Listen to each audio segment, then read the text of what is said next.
friend. Welcome back to my channel, back to another video. It's been a little minute. I actually been recording. Oh Lord, of course I'm getting a call. Please hold. Hello, kitty. Hi. So what's up, D-Smoke? You recording? Yeah, I am. As you can see, I did a little bit of shopping. I needed to get some fall decor. So I've been in my apartment for a long time now, and I do have this habit of like not decorating my apartment because my mindset is always like, I'm gonna move, I'm not gonna be here for long. And I did that in New York for a long time, and I was like, I don't wanna do that this time. And I'm probably gonna renew my lease anyway. So I was like, let me just get some decor for the fall. So as you can see, I got these really warm pillows, which I don't know how I feel about them just yet. And not to say that I don't like them, it's just more so I like cool tones mixed with warm tones, and I feel like I have a lot of warm tones right now. So I love both of these pillows, but I also feel like they're both very warm. I initially wanted like a green pillow, but the green set that I wanted, they didn't have it, and so I just settled for these because I was on the line and I was trying to make it move quick. Yeah, I also got the table tray for my kitchen island with some nice fall colors on there too. Those are a little bit warmer, but I did add turquoise in there just because I do like colors that are different, that are deeper, and I feel like turquoise is always like a unique touch, but it also does give like fall, leaning more towards the winter. So got that stuff, which is really nice. I feel like a lot better about my home, and it's definitely encouraging me to decorate more because I be having company and guests over, and like it's not until you have people over that you realize what you don't have.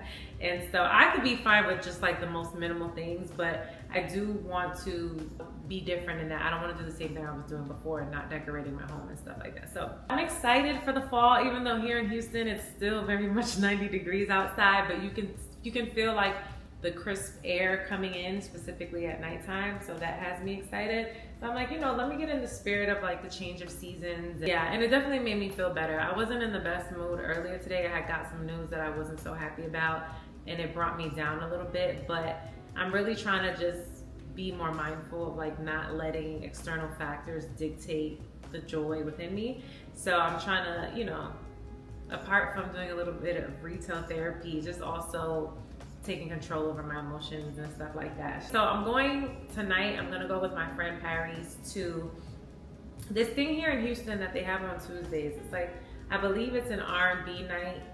Well, it turns into an R&B night after it being like a museum type of thing. It's a museum that has an R&B night at nighttime. I think that's what it is.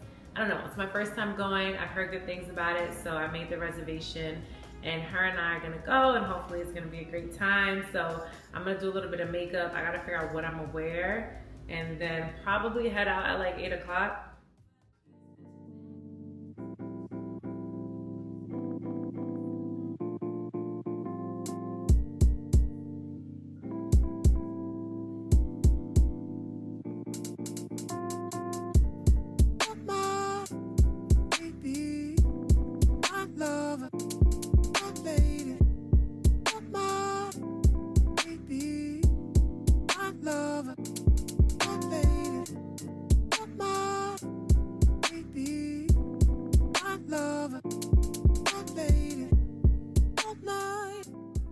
Makeup is done, hair is done too. I was honestly gonna put my hair up, but because my curls are still a little defined, I'm just gonna leave it as is.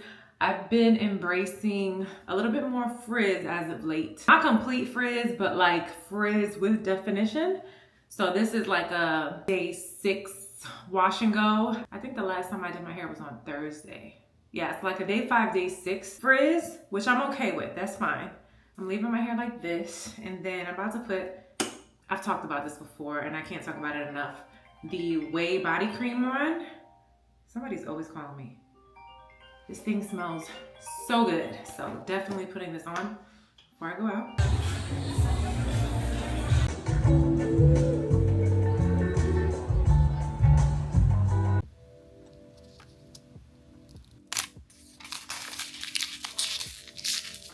Good morning. I didn't get any video yesterday from after doing my makeup and you know, putting my fit on.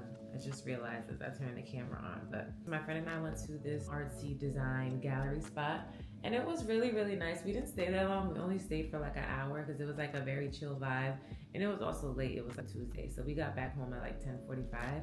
But it was so nice. The venue was so nice. The art base, like they had a photographer doing photo shoot in one of the studios within the spot, and they have a lot of art installations, and then they had a live DJ spinning. It was so beautiful. As for this morning, we are getting into our word. So I'm doing this monthly challenge in the book of Matthew. So I have like a whole bunch of people on Instagram in a chat, and every day we're reading one book of Matthew. And so we're doing one book to align with the day. And so today is the 25th and we are on day 25. And after we read, we just kind of share what we got out of it in the chat. And some people have already shared. So I was like, let me wake up because it is 8 o'clock in the morning right now. And so in New York, I always think of EST time. And in New York, it's 9 o'clock. So I'm like, all right, I need to get the ball rolling. My hair looks so short because of the shrinkage, but yeah. So we're reading 25, which is the parable of the wise and foolish. Yeah, let me read that and then I'll share with you what I got out of it and what I'll be sharing with the others.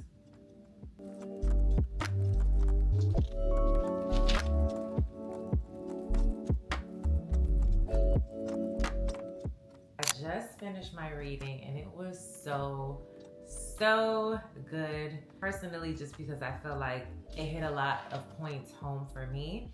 So I told you we read Matthew 25. And so the part that really stuck out to me was the parable of the talents. It was basically about a man who was traveling far to a different country and he had 3 servants. So he had his servant steward over certain talents, or back in that time, it was just considered like money.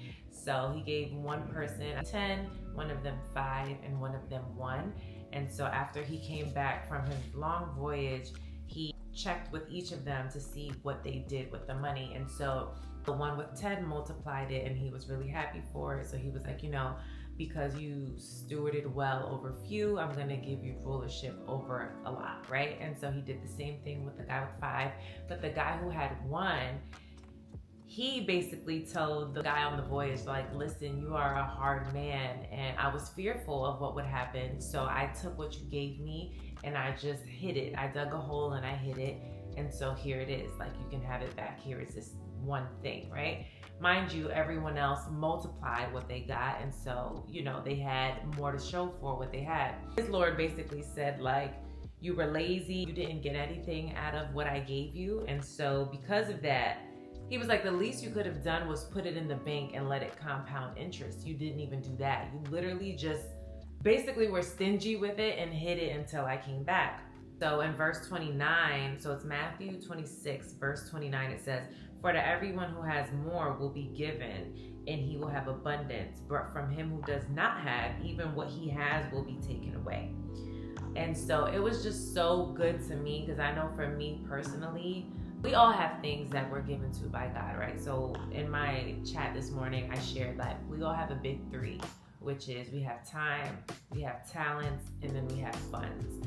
Not everyone has the same amount. God gives to each of us different amounts based on our capabilities.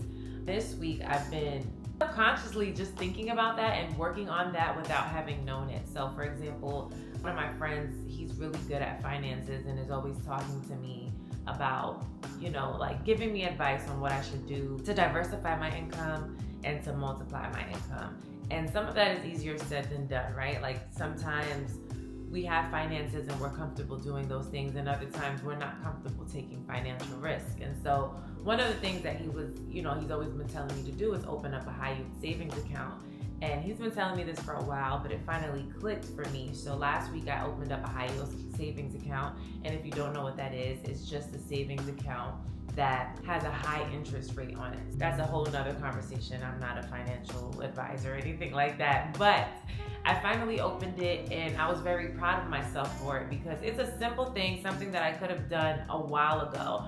but just my mindset wasn't there in the past. I wanted to do this and I wanted to do that. And so I finally did it, and I was proud of myself, and so I shared it with him. And so reading this confirmed a lot for me, because it just let me know, like, yeah, you're on the right track, because that was a financially savvy decision, but also it was Bible, it was biblical. Like God, it literally, like in the Bible, it says, you ought to have deposited my money with the bankers, and at my coming I would have received mine back with interest. Which is crazy, because you don't even get interest on regular savings account, but on high yield savings account you do. So that was a lot of confirmation on, like, yes, that is what you were supposed to do. But also with my time and with my talents, which I have been spending more time in my word, and I didn't look at it that way, as like, what have you been doing with what God has given you to build the kingdom? I've been sharing this word with this group. It's not like I get anything like financially a payment out of it, but I do find joy in spreading the word. And so, yeah, this put a lot of things in perspective for me today, but also just confronted me in that, like, there are things that I can be doing with my talents, with the skills that God has given me to build his kingdom, that I have not been doing. If you haven't heard of this parable, I think you should read it. It's really good. It's really simple to understand. It's in Matthew 25, and it starts at Matthew 25:14. So if you want to read something quick, I suggest you reading Matthew 25:14. It was really good, and it just reminded me that, like, nothing that we have is ours, right? We don't own these things. In the same way that God gives us breath every single morning, he can take it away. In the same way that he has given us finances, time, and talents, he can take that away too. So what are we doing to be good stewards over the things that he's given us? Are we loving on people well? Are we feeding the hungry? Our finances are not just for us. What we get is meant to bless others. It's meant to build the kingdom. It's meant to expand the kingdom. And so that can look like many different things, right? Diversifying your income, receiving money with interest, giving to those that are less fortunate. Anything that shows the hand and feet of God is what we should be doing with our time, with our talents, and with our income. So that was really, really good. And so I'm so happy that I woke up early and I got that done today, because, oh, sorry, I just realized my mic is right here. That was really good, and it's a great start to my day. So now I need to get up, because I did order some more stuff for my apartment that I want to get to decorating. And yeah, we're going to work on that today too. I just finished doing all of, like, the morning calls, email stuff I needed to do. And now I'm about to do my little DIY project of a floating bookshelf. I saw this on TikTok, and I was like, I definitely want to do this to my own wall, because I have this wall here that I'll show you that is really empty, and I've always wanted to put a bookshelf on there. However, the floating bookshelves that I saw that I wanted were so expensive. They were like $300. Well, that one wasn't a floating one. It was a standing one. It was like the white pole with the shelves that looks like it's floating. I don't know if you've seen it before, but in either case, it was $300, way too much. So I was like, let me try this out, because I saw someone do it. I'll share the video here, and it looked so cool and so simple to do. So I was like, all right, bet. I did my own balcony. I can definitely do this. So we're gonna see how it turns out, because these bookshelves are smaller than I thought that they would be, which is interesting. But hopefully it turns out good, because I can have myself like a little reading corner, like between this little section of my couch that, you know, comes out, and then the books that are right next to it. I can have a cozy, comfy reading corner. I think it'll be really, really cute. And I love a good read, so I think it'll come together really nice. And it'll be like a perfect fall addition to my apartment, since I'm trying to spruce up for the season. Let's see if we can do this that much, so let's see.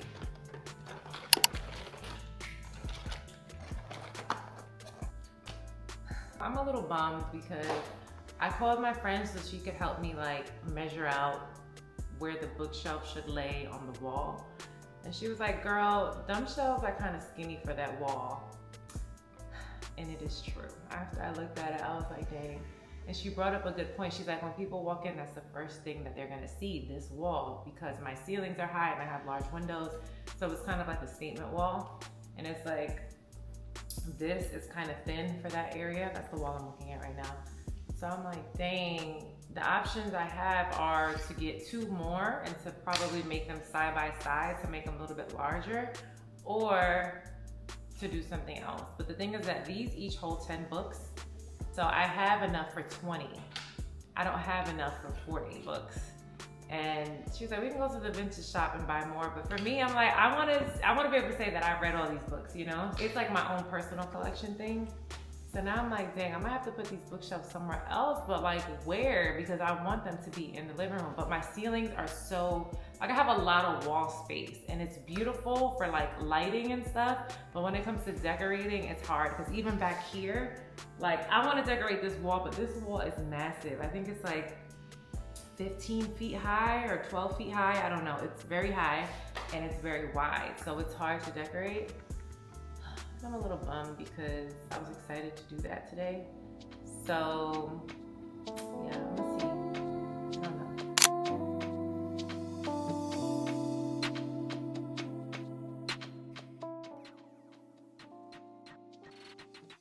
Good morning. Happy Sunday. Please excuse my scarf situation. I washed my hair yesterday, so I also did a wash and go. And I'm about to rake it out to see how my hair came out. So I slept on a pineapple last night so that, you know, I could preserve it for today. I'm gonna take it out and that'll probably be in the next vlog because the next vlog is gonna be more of like a beauty hair vlog routine. So stay tuned for that. But I'm finishing up editing this vlog. I was chatting a lot in this vlog. So I am sorry or not. I don't know. You let me know if you like the chatty vlogs or not. It is Sunday and I do have to do some cleaning, more so organizing than cleaning. My house is pretty clean, but I have a lot of stuff that's laid out that came to my attention when I was editing this vlog. So I'm like, let me put these luggages away. Let me, you know, wash the dishes, do laundry and stuff like that. So we're gonna get into that today. So if you need to clean your house, play this in the background. I'm gonna put some nice music and we're gonna tidy up because tomorrow is a new week and there is no reason why we should be walking into a new week with a messy house. So let's get to cleaning. Hey, y'all get some more drinks going on. I sound a whole lot better.